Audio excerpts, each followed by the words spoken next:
السلام علیکم ورحمۃ اللہ وبرکاتہ۔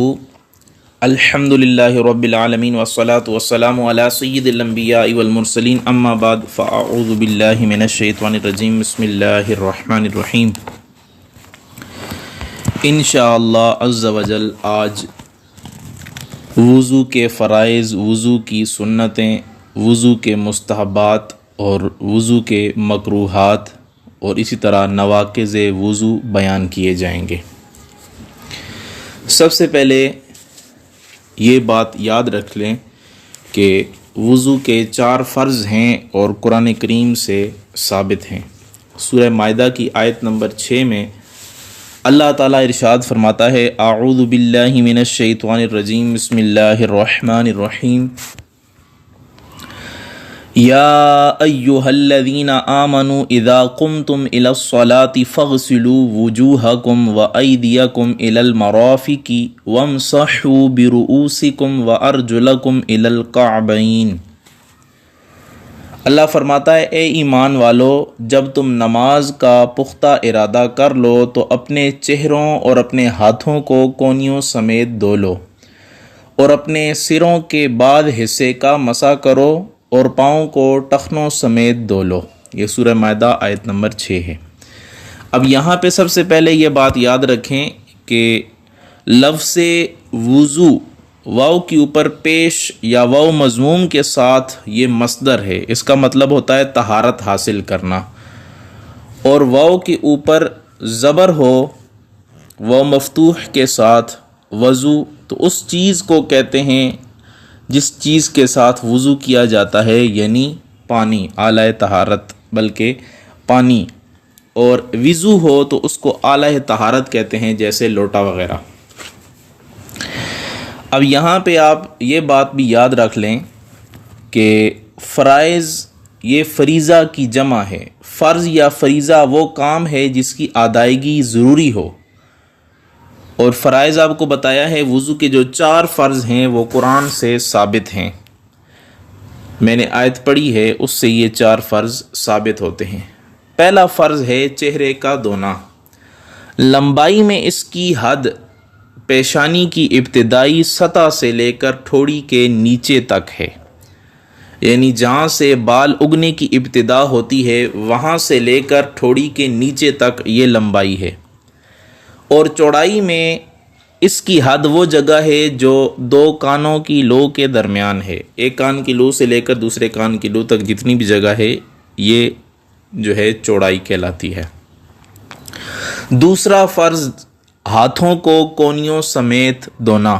کونیوں تک نہیں، کونیوں سمیت۔ کونیاں اگر خشک رہ گئیں وضو نہیں ہوگا تو کونیوں بھی دھونی ہے۔ تیسرا فرض پاؤں کو ٹخنوں سمیت دھونا۔ تیسرا فرض ویسے ہے سر کے چوتھائی حصے کا مسح کرنا، اور چوتھا فرض ہے پاؤں کو ٹخنوں سمیت دھونا۔ اب یہاں پہ آپ کے سامنے جو ہے چند چیزیں اور بھی بیان کی جائیں گی۔ وضو کا سبب یہ ہے کہ جو کام اس کے بغیر جائز نہیں ہے اس کا کرنا جائز ہو جائے، اور یہ اس کا دنیاوی حکم ہے، اور اس کا اخروی حکم آخرت میں ثواب کا حصول ہے۔ وضو کے ذریعے آخرت میں ثواب ملتا ہے، اور اس کے واجب ہونے کی شرط یہ ہے، یعنی وضو اس بندے پہ واجب ہوتا ہے جس میں سمجھ کا پایا جانا، یعنی آدمی عقل مند ہو۔ بے وقوف آدمی جو ہے یا پاگل جو ہے اس پہ وضو واجب نہیں ہوتا۔ بالغ ہونا، نابالغ آدمی پہ بھی وضو واجب نہیں ہوتا، ہاتھ منہ دھو کے ویسے ہی نماز پڑھ لے تو اس کی ہو جائے گی۔ بالغ ہوگا تو پھر اس پہ وضو کرنا واجب ہوگا۔ مسلمان ہونا، کیونکہ غیر مسلم پہ وضو واجب ہی نہیں ہوتا۔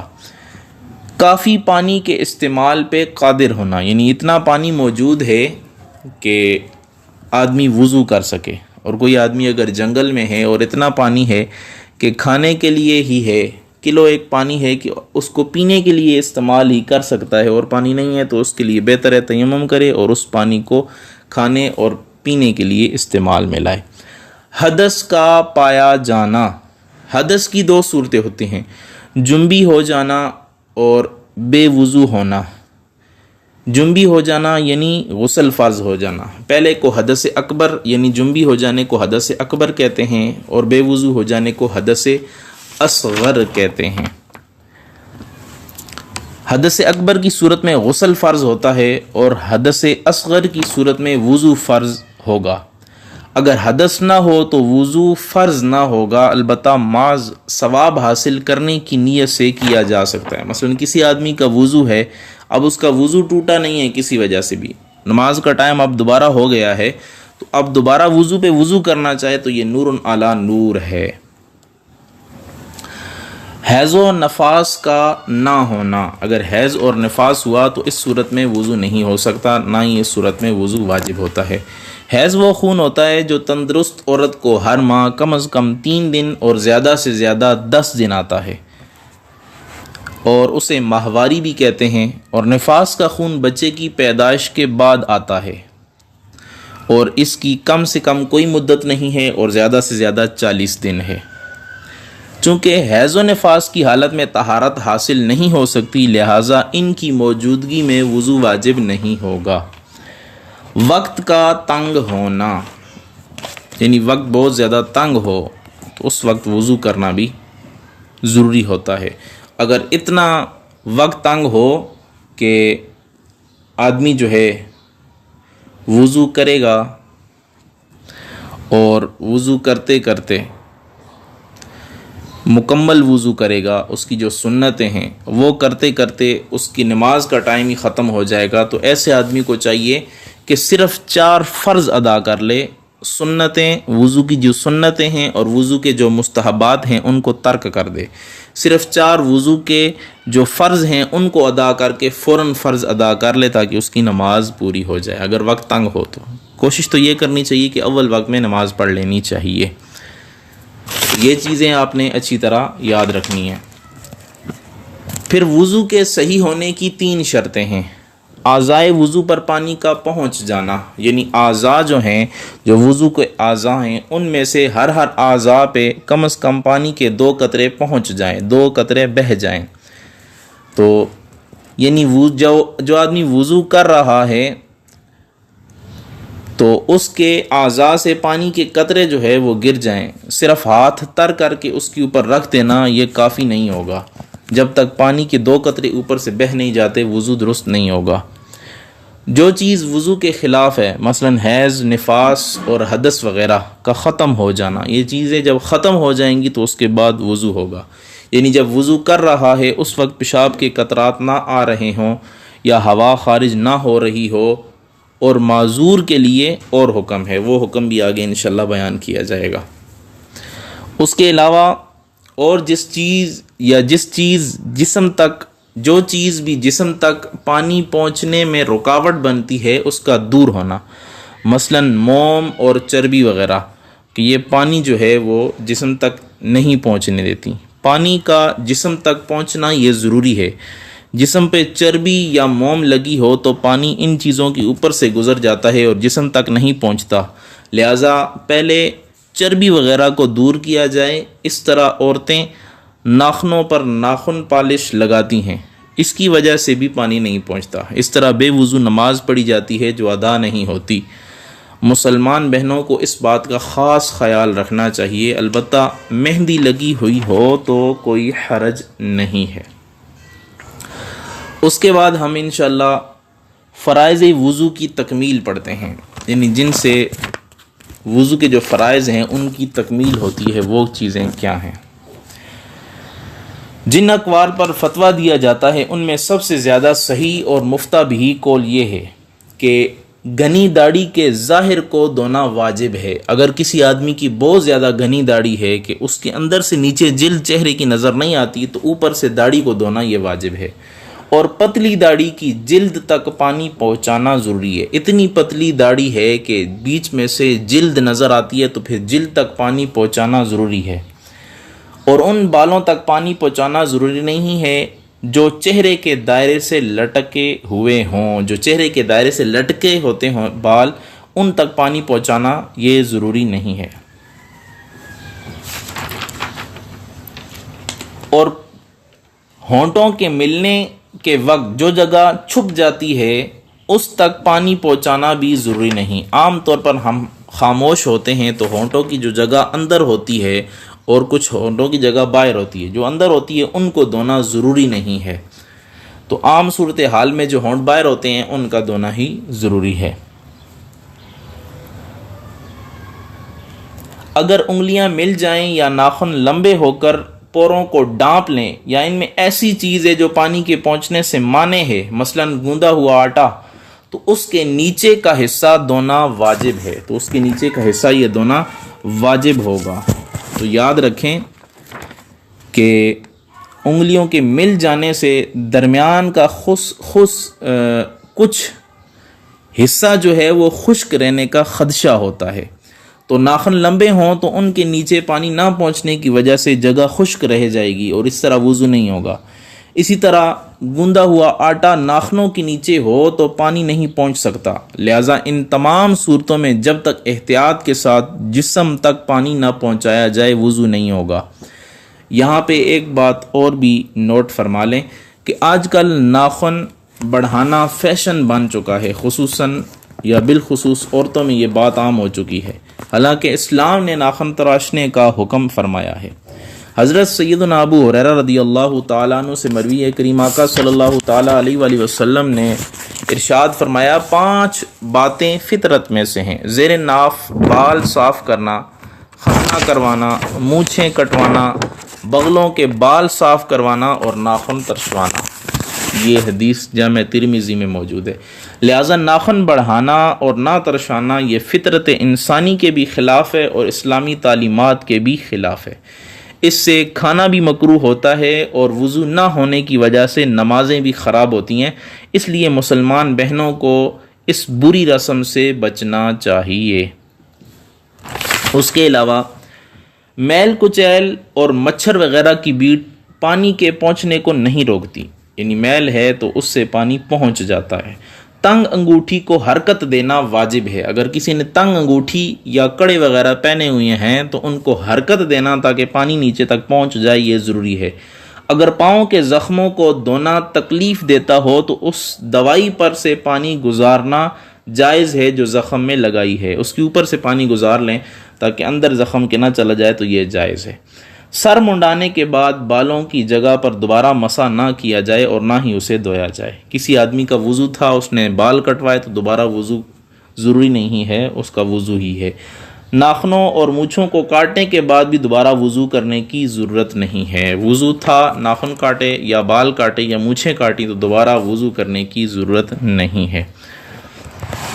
اب وضو کی سنتیں، وضو کی 18 چیزیں ایسی ہیں کہ جو وضو میں سنتیں ہیں، یا 18 چیزیں وضو کی سنتیں ہیں۔ دونوں ہاتھوں کا کلائیوں تک دھونا، کلائیوں تک دونوں ہاتھوں کو دھونا یہ سنت ہے۔ سب سے پہلے ہم جو ہے وہ بسم اللہ الرحمن الرحیم پڑھتے ہیں اور اس کے بعد جو ہے وہ کلائیوں تک ہاتھ دھوتے ہیں۔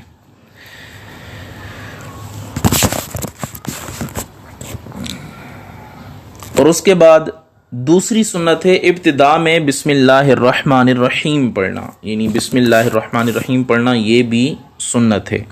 اور حدیث پاک میں آتا ہے من تودع وذکر اسم اللہ، جس نے وضو کیا اور اللہ تعالیٰ کا ذکر کیا، تطہر جسدہ کلہ، تو اس کا سارا جسم پاک ہو گیا۔ یعنی جس آدمی نے بسم اللہ الرحمن الرحیم پڑھ کر وضو کیا تو اس کا سارا جسم پاک ہو گیا، اس کا ظاہر باطن پاک ہو گیا۔ ومن تودع ولم یذکر اسم اللہ، اور جس نے وضو کیا اور اللہ کا نام نہیں لیا، یعنی بسم اللہ نہیں پڑھی، لم یتطہر الا موضع الوضوء، تو اس کا صرف وہی اعضاء پاک ہوں گے جن کو اس نے دھویا ہے۔ تو بسم اللہ الرحمن الرحیم پڑھنے سے پورا جسم پاک ہو جاتا ہے، ظاہر و باطن بندے کا پاک ہو جاتا ہے۔ اس کے علاوہ شروع میں مسواک کرنا اگرچہ انگلی کے ساتھ ہو جب مسواک نہ ہو، یعنی مسواک ہو تو سب سے پہلے بندے کو مسواک کر لینی چاہیے۔ عورتوں کو مسواک نہیں کرنی چاہیے کیونکہ عورتوں کی جو کیا کہتے ہیں مسوڑے جو ہوتے ہیں وہ نرم ہوتے ہیں، تو وہ خراب ہونے کا خدشہ ہے۔ اور ان کے لیے سکلا یا دنداسا وغیرہ ہوتا ہے اس کو استعمال کرنا چاہیے۔ مسواک کے بارے میں کریم آقا صلی اللہ تعالیٰ علیہ وآلہ وسلم کا ارشاد پاک ہے لولا ان اشق علی امتی او علی الناس، لوگوں پر یا میری امت پر اگر یہ شاک نہ گزرتا لامرتہم بالسواک مع کل صلاۃ، تمہیں ہر نماز کے ساتھ انہیں مسواک کرنے کا حکم دیتا۔ نماز میں مسواک جو ہے یہ بہت اہم چیز ہے، کیونکہ جب آدمی نماز پڑھتا ہے تو فرشتے اس کے منہ کے ساتھ آ کے اپنا منہ ملاتے ہیں، جو کلمات کہتا ہے اللہ کی بارگاہ میں وہ حاضر کرتے ہیں، اور اگر اس کے منہ سے بدبو آ رہی ہو تو وہ پھر فرشتے دور ہو جاتے ہیں۔ اس وجہ سے مسواک کرنا یہ سنت ہے۔ اور یاد رکھیں اگر مسواک نہ ہو تو انگلی کے ساتھ بھی جو ہے وہ آدمی اپنے دانتوں کو صاف کر لے تو یہ بھی درست ہے، کیونکہ ایک حدیث پاک میں آتا ہے تجزی من السواکی الاصابع، کہ انگلیوں کے ساتھ دانتوں کو سواک کرنا یہ بھی جو ہے وہ مسواک کے لیے کافی ہو جائے گا یا کفایت کر جائے گا۔ اس کے علاوہ 3 بار کلی کرنا اگرچہ 1 چلو پانی کے ساتھ ہو، چوتھی سنت یہ ہے۔ 3 اور 5ویں 3 چولوں کے ساتھ ناک میں پانی چڑھانا۔ 6 غیر روزے دار کا اچھی طرح کلی کرنا اور ناک میں پانی چڑھانا۔ اگر روزہ نہ ہو تو پھر جو ہے آدمی اچھی طرح کلی کرے اور غرغرہ بھی کرے، روزہ ہو تو پھر کلی کرنے میں غرغرہ نہ کرے کہ کہیں پانی اندر چلا گیا تو روزہ ٹوٹ جائے گا۔ حدیث پاک میں آتا ہے تودع فمدمد ثلاثا، کہ حضور علیہ الصلوۃ والسلام نے فرمایا وضو کرو تو 3 مرتبہ کلی کرو، واستنشق ثلاثا، اور 3 مرتبہ ناک کو جاڑو یعنی ناک میں پانی پہنچاؤ۔ یاخذ لکل واحدۃ ماء جدیدا، تو ہر ایک کے لیے الگ الگ پانی لو، یعنی ہر ایک کے لیے الگ الگ چلو کے ساتھ جو ہے یہ کام کرنا یہ بھی اچھی بات ہے۔ اس وجہ سے فرمایا 3 چلوؤں کے ساتھ ناک میں پانی چڑھانا۔ 7ویں 1 چلو کے ساتھ نیچے کی طرف سے گنی داڑھی کا خلال کرنا۔ جس بندے کی داڑھی گنی ہے نیچے کے ساتھ پانی جو ہے وہ بھر کے ہاتھوں میں تو نیچے کے ساتھ جو ہے وہ خلال کرے، کیونکہ حضور علیہ الصلوۃ والسلام کو دیکھا گیا۔ حضرت انس بن مالک فرماتے ہیں ان رسول اللہ صلی اللہ تعالیٰ علیہ وآلہ وسلم کان اذا توضأ اخذ کفا من الماء، حضور علیہ الصلوۃ والسلام کو دیکھا گیا کہ آپ نے وضو کے لیے پانی کا ہاتھ بھرا، وضو کر رہے تھے تو پانی کا ہاتھ بھرا، فادخلہ تحت حنکہ فخلل بہ لحیتہ، آپ نے اپنی ٹھوڑی کے نیچے ہاتھ ڈالا اور وہاں داڑھی پہ جو ہے وہ پانی ڈالا اور وہاں پہ خلال کیا۔ وقال، اور فرمایا ہاکذا امرنی ربی عز وجل، میرے رب نے مجھے اس طرح خلال کرنے کا حکم دیا ہے، تو ہمیں بھی چاہیے کہ ہم بھی خلال کریں، اور یہ سنت مبارکہ ہے۔ اس کے بعد انگلیوں کا خلال کرنا، 8ویں سنت ہے انگلیوں کا خلال کرنا۔ ایک حدیث پاک میں آتا ہے من لم یخلل اصابعہ بالماء خللہا اللہ بالنار یوم القیامہ، کہ جو اپنی انگلیوں کا خلال نہیں کرتا اللہ تعالیٰ قیامت کے دن اس کی انگلیاں اگر خشک ہوئیں تو اس کی ان انگلیوں میں جو ہے وہ آگ داخل کرے گا۔ یہ معجم الکبیر کی حدیث پاک میں آتا ہے۔ تو وضو کرتے وقت سردیوں میں خاص طور پر انگلیوں کے جو درمیان جگہ ہوتی ہے وہ والی خشک رہنے کا خدشہ ہوتا ہے تو خلال کرنا چاہیے۔ 9ویں سنت اعضاء کو 3 بار دھونا، 3 بار دھونا، یہ بھی حضور علیہ الصلوۃ والسلام کی پیاری سنت مبارکہ ہے۔ اس کے بعد 10ویں سنت 1 بار سارے سر کا مسح کرنا، مکمل سر کا مسح کرنا یہ سنت ہے۔ کانوں کا مسح کرنا اگرچہ سر کے پانی کے ساتھ ہو، یعنی سر کے پانی جو بچ گیا اسی کے ساتھ ہی کانوں کا مسح کر لینا۔ اعضاء کو ملنا، اعضاء کو اچھی طرح ملنا۔ پے در پہ دھونا، یعنی ایک چیز کو دھونے کے بعد فوراً جو ہے وہ دوسری چیز کو دھونا۔ ایسا نہ ہو ایک چیز دھوئی ہے، چہرہ دھویا ہے اور کافی دیر بیٹھے رہے چہرہ خشک ہو گیا پھر بازو دھوئے، تو ایسا نہیں کرنا، بلکہ ایک کام کو کرنے کے بعد فوراً دوسرے کام کو کر لینا ہے۔ یعنی پے در پے کا مطلب یہ ہے کہ پہلے عضو کے خشک ہونے سے پہلے دوسرے عضو کو دھو ڈالنا۔ اب اس کے بعد 15ویں سنت یہ ہے کہ قرآن پاک کی تصریح کے مطابق ترتیب سے وضو کرنا، یعنی جس طرح قرآن کریم میں حکم آیا ہے اسی طرح جو ہے وضو کرنا، یعنی 4 فرائض ہیں، پہلا چہرہ دھونا ہے، پھر بازو، اس کے بعد سر کا مسح اور آخر میں پاؤں۔ اگر کسی نے الٹا وضو کر دیا تو وہ بھی وضو ہو جائے گا اس کا، لیکن وہ سنت کے خلاف ہوگا، سنت کا ثواب اسے نہیں ملے گا۔ اب اس کے بعد ہے 16ویں سنت، دائیں طرف سے اور انگلیوں کے سروں سے شروع کرنا، یعنی ہر کام میں حضور علیہ الصلوۃ والسلام بھی دائیں طرف سے کرنا پسند کیا کرتے تھے۔ حضور علیہ الصلوۃ والسلام نے فرمایا اذا تودعتم، جب تم وضو کرو، فابدؤوا بمیامنکم، تو تم دائیں طرف سے شروع کرو۔ تو سیدھی طرف سے شروع کرنا یہ کریم آقا صلی اللہ تعالیٰ علیہ وآلہ وسلم کی سنت ہے، اور کوئی بھی کام حضور علیہ الصلوۃ والسلام شروع کرتے تھے تو اس کو سیدھی جانب سے شروع کیا کرتے تھے۔ اس کے بعد ہے سر کے اگلے حصے سے شروع کرنا، مسح کرنے لگے تو سر کے اگلے حصے سے شروع کرنا، گردن کا مسح کرنا نہ گلے کا، گردن کا مسح کرنا یہ سنت ہے، گلے کا مسح کرنا نہیں۔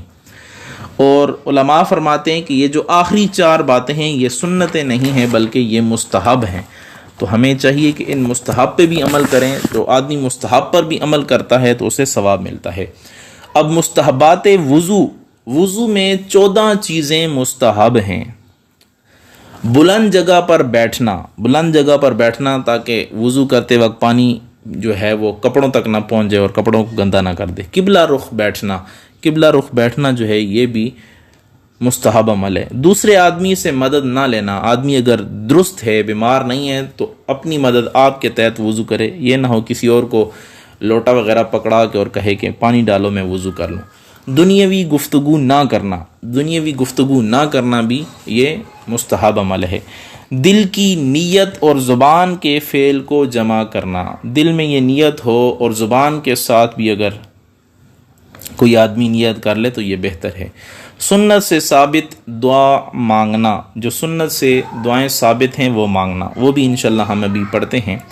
ہر عضو کو دھوتے وقت بسم اللہ پڑھنا، اگر کوئی آدمی ساری وضو کی دعائیں جتنی بھی ہیں جو مستحب ہیں اگر وہ یاد نہیں کر سکتا تو ہر عضو دھوتے وقت بسم اللہ الرحمن الرحیم بھی پڑھتا ہے تو تب بھی درست ہے۔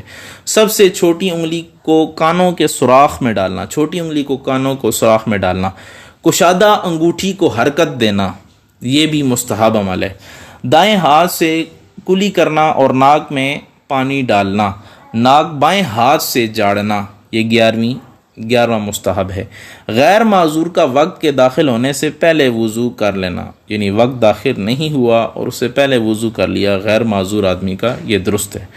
غیر معذور اسے کہتے ہیں جس آدمی کو بار بار ہوا نہ خارج ہوتی ہو یا بار بار پیشاب کے قطرے نہ آتے ہوں، اس کو غیر معذور کہتے ہیں۔ اور معذور اس کو کہتے ہیں کہ جس کو 1 منٹ بھی نہیں ملتا کہ وہ وضو کر کے جو ہے وہ فرض ادا کر سکے، ہر تھوڑی دیر بعد جو ہے وہ اس کے قطرے آتے رہتے ہیں یا ہوا خارج ہوتی ہے یا خون جاری رہتا ہے، یعنی اس کو اتنا وقت نہیں ملتا کہ وضو کر کے تھوڑی دیر جو ہے وہ فرض پڑھ سکے، فرض پڑھنے کا بھی اس کو وقت نہیں ملتا تو اس کو معذور کہتے ہیں، اس کے لیے حکم اور ہے۔ وضو کے بعد کلمہ شہادت پڑھنا، اور ایک حدیث پاک میں آتا ہے حضور علیہ الصلوۃ والسلام نے فرمایا ما منکم احد، تم میں سے کون ہے یتودع فیسبغ الوضوء، کہ وضو کرے اور اچھی طرح وضو کرے، ثم یقول، اور پھر یہ کہے اشہد اللہ الہ الا اللہ واشہد ان محمدا عبدہ ورسولہ، یعنی یہ دوسرا کلمہ پڑھے، الا فتحت لہ ابواب الجنۃ ثمانیۃ، اس کے لیے جنت کے 8 دروازے کھول دیے جاتے ہیں، یدخل من ایہا شاء، تو اسے کہا جاتا ہے یا وہ جس میں سے بھی داخل ہونا چاہے وہ داخل ہو سکتا ہے۔ تو یہ آدمی، اس آدمی کے لیے جو ہے یہ فضیلت ہے، جو آدمی وضو کرتا ہے اور کھڑے ہو کر جو ہے یہ دعا پڑھتا ہے یا بیٹھے ہوئے یہ دعا پڑھتا ہے تو اس کے لیے آسمان کی طرف، اور ایک حدیث پاک میں آتا ہے یا علماء فرماتے ہیں کہ آسمان کی طرف دیکھ کے یہ دعا پڑھے۔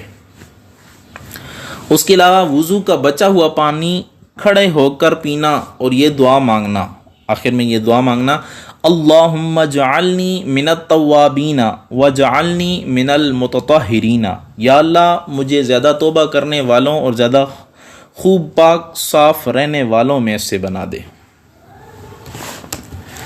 اب یہاں پہ آپ کے سامنے جو ہے وہ وضو کی جو مستحب دعائیں ہیں وہ بیان کی جاتی ہیں، تو یاد رکھیں کہ سب سے پہلے جب آدمی کلی کرتا ہے تو یہ دعا پڑھے، بسم اللہ اللہم اعنی علی تلاوت القرآن و ذکرک و شکرک و حسن عبادتک۔ اللہ کے نام سے یا اللہ تلاوت قرآن، اپنے ذکر، شکر اور اپنی عبادت اور اچھی طرح عبادت پر میری مدد فرما، یعنی اپنی عبادت اچھی طرح کرنے کی توفیق عطا فرما۔ ناک میں پانی ڈالے تو یہ دعا پڑھے، بسم اللہ اللہم ارحنی رائحۃ الجنت ولا ترحنی رائحۃ النار۔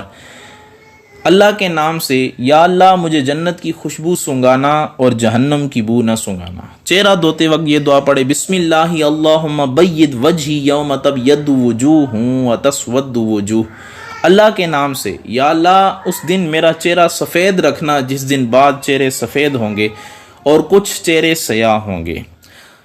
دایاں بازو دھوتے وقت یہ دعا پڑھیں، بسم اللہ اللہم اعطنی کتابی بیمینی وحاسبنی حسابا یسیرا۔ اللہ کے نام سے یا اللہ میرا نامہ اعمال میرے دائیں ہاتھ میں دینا اور میرا حساب آسان کرنا۔ بایاں بازو دھوتے وقت یہ دعا پڑھیں، بسم اللہ اللہم لا تعطنی کتابی بشمالی ولا من وراء ظہری۔ اے اللہ کے نام سے یا اللہ میرا نامہ اعمال بائیں ہاتھ میں اور پیٹھ کے پیچھے سے نہ دینا۔ سر کا مسح کرتے وقت یہ دعا پڑھیں، بسم اللہ اللہم اذلنی تحت ذل عرشک یوم لا ذل الا ذل عرشک۔ اللہ کے نام سے یا اللہ اس دن مجھے اپنے عرش کے سائے میں رکھنا جس دن تیرے عرش کے سائے کے سوا کوئی سایہ نہ ہوگا۔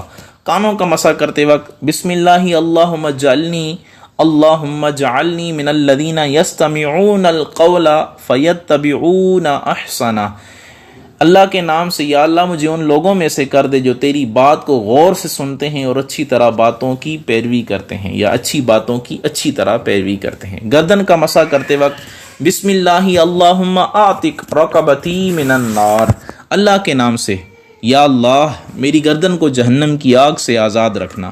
پاؤں دھوتے وقت بسم اللہ اللہم ثبت قدمی علی الصراط یوم تزل الاقدام۔ اللہ کے نام سے یا اللہ اس دن پل صراط پر مجھے ثابت قدم رکھنا جب کچھ لوگوں کے قدم جو ہے وہ پسلیں گے، پل صراط پہ اس دن مجھے ثابت قدم رکھنا۔ اس کے بعد بایاں پاؤں دھوتے وقت بسم اللہ اللہم اجعل ذنبی مغفورا وسعی مشکورا وتجارتی لن تبور۔ اللہ کے نام سے یا اللہ میرے گناہ بخش دے، میری کوشش قبول فرما، میری تجارت میں نقصان نہ ہو۔ یہ جتنی دعائیں بتائی گئی ہیں یہ ساری دعائیں پڑھنا مستحب عمل ہے۔ اگر کوئی چھوڑ دے گا گناہ نہیں ہے، اور اگر پڑھ لے گا تو اسے ثواب ملے گا۔